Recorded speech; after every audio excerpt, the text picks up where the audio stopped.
Breaking లో చూస్తున్నాం. కేంద్రంలో కొత్త ప్రభుత్వం కొలువుదీరనుంది. సార్వత్రిక ఎన్నికల్లో హ్యాట్రిక్ విజయంతో వరుసగా మూడోసారి ప్రధాని బాధ్యతలు చేపట్టేందుకు నరేంద్ర మోడీ సిద్ధమవుతున్నారు. జూన్ 8వ తేదీన ఢిల్లీలోని కర్తవ్య పథ్లో మోడీ ప్రమాణ స్వీకార కార్యక్రమం జరగనుంది. ఈ వేడుకకు కూటమి నేతలు, పలు రాష్ట్రాల ముఖ్యమంత్రులు హాజరు కానున్నట్లు సమాచారం.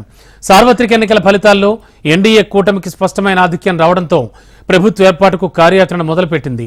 ఇప్పటికే ప్రధాని మోడీ నివాసంలో కేంద్ర కేబినెట్ చివరిసారిగా భేటీతో ప్రస్తుత లోక్సభ రద్దుకు సిఫార్సు చేసింది.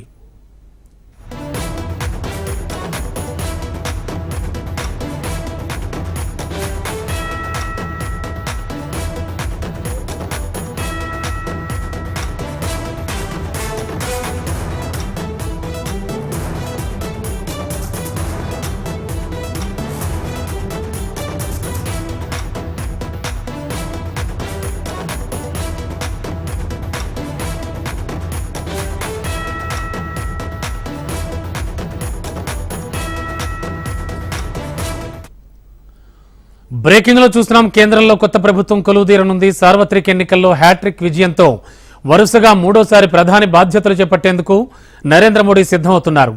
జూన్ 8వ తేదీన ఢిల్లీలోని కర్తవ్య పథ్లో మోడీ ప్రమాణ స్వీకార కార్యక్రమం జరగనుంది. ఈ వేడుకకు కూటమి నేతలు, పలు రాష్ట్రాల ముఖ్యమంత్రులు హాజరు కానున్నట్లు సమాచారం. సార్వత్రిక ఎన్నికల ఫలితాల్లో ఎన్డీఏ కూటమికి స్పష్టమైన ఆధిక్యం రావడంతో ప్రభుత్వ ఏర్పాటుకు కార్యాచరణ మొదలుపెట్టింది. ఇప్పటికే ప్రధాని మోడీ నివాసంలో కేంద్ర కేబినెట్ చివరిసారిగా భేటీతో ప్రస్తుత లోక్సభ రద్దుకు సిఫార్సు చేసింది.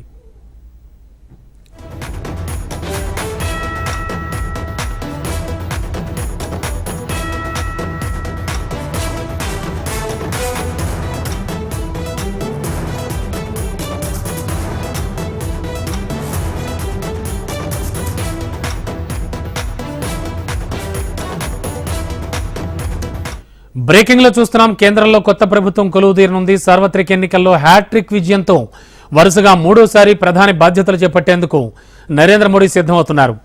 ఇదే అంశానికి సంబంధించి లేటెస్ట్ అప్డేట్స్ అందించడానికి మా కరెస్పాండెంట్ శిరీష్ సిద్ధంగా ఉన్నారు లైవ్ లో. శిరీష్, ఏం జరుగుతోంది?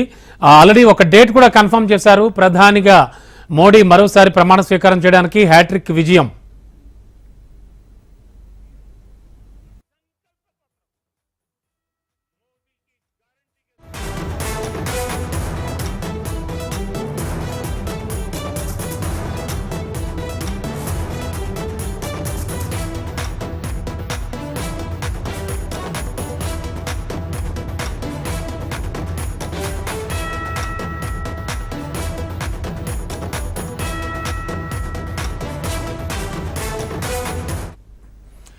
ఇదే అంశానికి సంబంధించి లేటెస్ట్ ఇన్ఫో అందించడానికి మా కరెస్పాండెంట్ శిరీష్ లైవ్ లో సిద్ధంగా ఉన్నారు ఢిల్లీ నుంచి. శిరీష్, ప్రధాని మోడీ మళ్ళీ ప్రధానమంత్రిగా మీ ప్రమాణ స్వీకారం చేయడానికి మొత్తం సర్వం సిద్ధమైందంటున్నారు.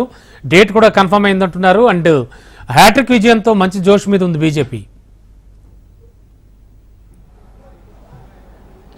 రమణ, 11:30 గంటలకు ప్రధాని నివాసంలో కేంద్ర కేబినెట్ సమావేశం జరిగింది. సమావేశం తర్వాత 17వ లోక్సభను రద్దు చేయాలని చెప్పేసి నిర్ణయిస్తూ కేంద్ర కేబినెట్ తీర్మానం చేయడం జరిగింది. తీర్మానం అనంతరం ఈ కాపీని తీసుకొని ప్రధాని నరేంద్ర మోడీ రాష్ట్రపతి భవన్కు చేరుకున్నారు.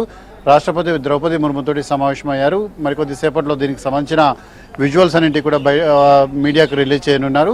అయితే 17వ లోక్సభను రద్దు చేయాలని చెప్పేసి దానికి సంబంధించి వాళ్ళ కేబినెట్ చేసిన తీర్మానం కాపీ ఏదైతే ఉందో ఆ కాపీని అందజేస్తారు. ఆ కాపీని అందజేసిన తర్వాత ఒక 5-10 నిమిషాలు రాష్ట్రపతి తోటి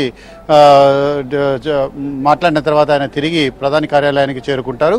మధ్యాహ్నం 4 గంటలకు ఎన్డీఏ భాగస్వామ్య పక్షాలకు సంబంధించిన సమావేశం అనేది కూడా జరుగుతుంది. ఈ భాగస్వామ్య పక్షాలకు సంబంధించిన సమావేశంలో అలయన్స్ పార్టీల యొక్క అభిప్రాయం అనేది కూడా తీసుకుంటారు. ఈ అలయన్స్ పార్టీల యొక్క అభిప్రాయం అనేది కూడా తీసుకున్న తర్వాత ప్రభుత్వ ఏర్పాటుకు, అంటే బీజేపీ సారథ్యంలో ఎన్డీఏ ప్రభుత్వం ఏర్పాటు చేయడానికి భాగస్వామ్య పక్షాలన్నీ కనుక అంగీకరించినట్లయితే ఆయా పార్టీల తరఫున లేఖలన్నింటినీ కూడా తీసుకొని తిరిగి సాయంత్రం 6 గంటలకు రాష్ట్రపతిని మరోసారి కలిసే అవకాశం ఉంది.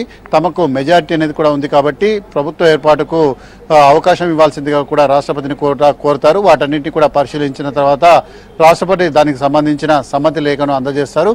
అయితే శుక్రవారం, అంటే ఈ నెల 7వ తారీఖున సాయంత్రం ఢిల్లీలో ఎన్డీఏ కూటమికి సంబంధించిన పార్టీల ఎంపీల సమావేశం జరుగుతుంది. అంటే ఎవరైతే లోక్సభకి ఎంపికైన ఎంపీలు ఎవరైతే ఉంటారో వాళ్ళందరూ కూడా ఈ సమావేశానికి వస్తారు. ఈ సమావేశానికి 240 మంది బీజేపీ ఎంపీలతో పాటుగా ఎన్డీఏ భాగస్వామ్య పక్షాల తరపున ఎంపికైన ఎంపీలు కూడా ఆ సమావేశానికి హాజరవుతారు. ఆ సమావేశంలో మోడీని తమ లోక్సభ పక్ష నేతగా అంటే ఎన్డీఏ లోక్సభ పక్ష నేతగా వాళ్ళు ఎన్నుకుంటారు. ఎన్డీఏ కూటమి నేతగా ఎన్నుకుంటారు.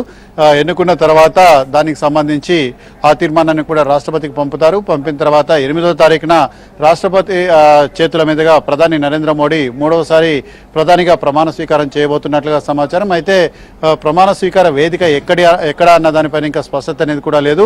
ముఖ్యంగా కర్తవ్యపథ్ ఇండియా గేట్కి సమీపంలో రిపబ్లిక్ డే పెరేడ్ జరిగే కర్తవ్యపథ్లో ఈ ప్రమాణ స్వీకార కార్యక్రమాన్ని ఏర్పాటు చేయాలని చెప్పేసి కూడా భావిస్తున్నారు. ఎందుకంటే ఇటు ఎన్డీఏ కూటమికి సంబంధించిన నేతలు కూడా ఈ కార్యక్రమానికి హాజరయ్యే అవకాశం ఉంది కాబట్టి రాష్ట్రపతి భవన్లో స్థలాభావం కారణంగా దీన్ని వేదికని ఇక్కడికి షిఫ్ట్ చేసే అవకాశాలు లాంటివి కనిపిస్తున్నాయి. ఒకవేళ ఎందుకంటే రాష్ట్రపతి భవన్లోనే ఏర్పాటు చేయాలనుకుంటే మాత్రం దర్బార్ హాల్లో ఏర్పాటు చేయడానికి అవకాశం అనేది కూడా లేదు. కాబట్టి రాష్ట్రపతి భవన్లో బయట మాత్రమే ఈ ప్రమాణ స్వీకార కార్యక్రమాన్ని ఏర్పాటు చేయాల్సి ఉంటుంది. ఒకవేళ సెక్యూరిటీ రీజన్స్ కారణంగా ఏదైనా అభ్యంతరాలు ఉంటే కర్తవ్య పదిలో కాకుండా రాష్ట్రపతి భవన్ లోపల బయట ఏదైతే ఫ్లోయర్ ఉందో అక్కడ ఏర్పాటు చేసే అవకాశాలు లాంటివి కూడా ఉన్నాయి. దీనికి సంబంధించి ఏర్పాట్లు లాంటివి కూడా జరుగుతున్నాయి. మధ్యాహ్నం 4 గంటలకు ఎన్డీఏ భాగస్వామ్య పక్షాల సమావేశం ఏదైతే ఉందో ఆ సమావేశం జరిగిన తర్వాత ఈ విషయం పైన కొంత స్పష్టత అనేది కూడా వస్తుంది. దాదాపుగా భాగస్వామ్య పార్టీలన్నీ కూడా తమ కూటమి నేతగా మోడీని ఎన్నుకునేందుకు సిద్ధంగా ఉన్నాయి. మోడీ సారథ్యంలో ప్రభుత్వ ఏర్పాటుకు వాళ్ళందరూ కూడా సమ్మతిస్తున్న పరిస్థితి అనేది కూడా ఉంది. ఇటు చంద్రబాబు నాయుడు అదేవిధంగా నితీష్ కుమార్ ఇప్పటికే కీలక ప్రకటనలు లాంటివి కూడా చేస్తున్నారు. కానీ సాయంత్రం 6 గంటలకు ఇండియా కూటమికి సంబంధించిన నేతలు సమావేశం అవుతున్నారు. ఎట్టి పరిస్థితుల్లోనూ కూడా మోడీ సారథ్యంలో 3వసారి ప్రభుత్వం ఏర్పడదన్న ధీమాను కూడా వాళ్ళు వ్యక్తం చేస్తున్నారు.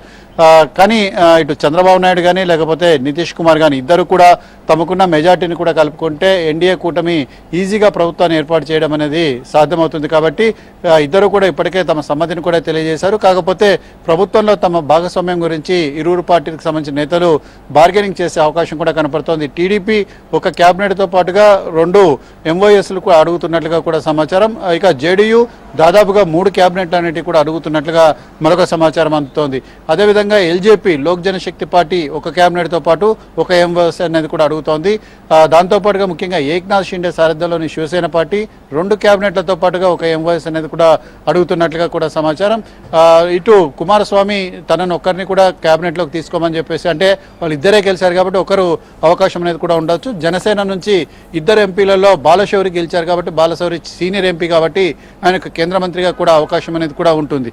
సో ఈ రకమైన ఏదైతే ఈక్వేషన్స్ అనేటివి కూడా ఉన్నాయి. అదేవిధంగా బీహార్కు ప్రత్యేక రాష్ట్ర హోదా అనేది కూడా నితీష్ కుమార్ డిమాండ్ చేస్తున్నారు కాబట్టి అదే విషయం పైన కూడా మోడీతో చర్చించే అవకాశాలు ఏంటి కూడా ఉన్నాయి. ఇటు చంద్రబాబు నాయుడు కూడా ఆంధ్రప్రదేశ్కు సంబంధించిన ప్రయోజనాల విషయంలో పోలవరం అయితేంది, పోలవరం పూర్తి అయితేంది, 6 గ్యారంటీల అమలుకు సంబంధించిన నిధులు, అదేవిధంగా లోటు బడ్జెట్ను భర్తీ చేసుకోవడం, అమరావతి రాజధాని నిర్మాణానికి నిధులు, వీటన్నిటి గురించి కూడా ప్రధానితో ప్రస్తావించే అవకాశం ఉంది. సాధారణంగా 10 సంవత్సరాల తర్వాత తిరిగి సంకీర్ణ ప్రభుత్వం అనేది కూడా ఏర్పడుతుంది కాబట్టి ఈ అలయన్స్ యొక్క డిమాండ్లకు మోడీ అంగీకరించే అవకాశాలు ఎక్కువగా కనపడుతున్నాయి. చంద్రబాబు నాయుడు, పవన్ కళ్యాణ్ ఇద్దరు కూడా ఢిల్లీకి చేరుకున్నారు. మరికొద్దిసేపట్లో వాళ్ళు ప్రధాని నివాసానికి చేరుకోబోతున్నారు. రమణ. ఓకే.